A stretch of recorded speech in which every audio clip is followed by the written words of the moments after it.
83வது நாளாக சென்னை எண்ணூரில் கோரமண்டல் உர தொழிற்சாலையை மூடக்கோரி பொதுமக்கள் மனித சங்கிலி போராட்டத்தில் ஈடுபட்டு வருகின்றனர். இதுகுறித்த கூடுதல் விவரங்களை செய்தியாளர் கர்ணன் வழங்க நாம் கேட்கலாம். வணக்கம் கர்ணன், கிட்டத்தட்ட 83 நாட்களாக இந்த போராட்டம் நடைபெற்று வருது. இந்த போராட்டத்தை முடிவுக்கு கொண்டு வர என்ன நடவடிக்கை எடுக்கப்படும் நம்ம எதிர்பார்க்கலாம்? வணக்கம் வர்ணேஷ். 83வது நாளாக எண்ணூரில் தொடர்ந்து மக்கள் போராட்டத்தில் ஈடுபட்டனர். தற்பொழுது மனித சங்கிலி போராட்டத்தில் ஈடுபட்டு வருகின்றனர். போராட்டத்தை கைவிட வேண்டும் என்றால் தொழிற்சாலை நிரந்தரமாக மூட வேண்டும் என பொதுமக்கள் கோரிக்கை வைக்கின்றனர். சென்னை எண்ணூரில் உள்ள கோரமண்டல் இன்டர்நேஷனல் உர தொழிற்சாலை 83 நாட்களுக்கு முன்பாக கேஸ் கசிவு ஏற்பட்டதால் சின்ன குப்பம், பெரிய குப்பம், எர்ணாவூர் குப்பம் மக்கள் பெரிதும் பாதிப்புகள் இருந்தனர்.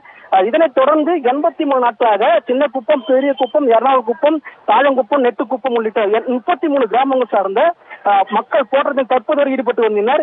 மேலும் 83 நாட்களாக கடந்து வரும் இந்த போராட்டத்தை பெண்களும் தொடர்ந்து போராட்டத்தில் ஈடுபட்டு வருகின்றனர். இந்த போராட்டத்தை தொழிற்சாலை நிரந்தரமாக மூட வேண்டும் என வலியுறுத்தி 83 நாட்களாக தொடர்ந்து மக்கள் போராட்டத்தில் ஈடுபட்டனர். மேலும் 33 மீனவ கிராம மக்கள் உறுதியாக போராட்டத்தில் ஈடுபடுகின்றனர். மேலும் இந்த நிரந்தரமாக தொழிற்சாலை மூடினால் மட்டுமே நாங்கள் போராட்டத்தை கைவிடுவோம் என்று வலியுறுத்தி வருகின்றனர். மேலும் 100க்கும் மேற்பட்ட போலீசார் தற்போது பாதுகாப்பில் ஈடுபட்டு வருகின்றனர்.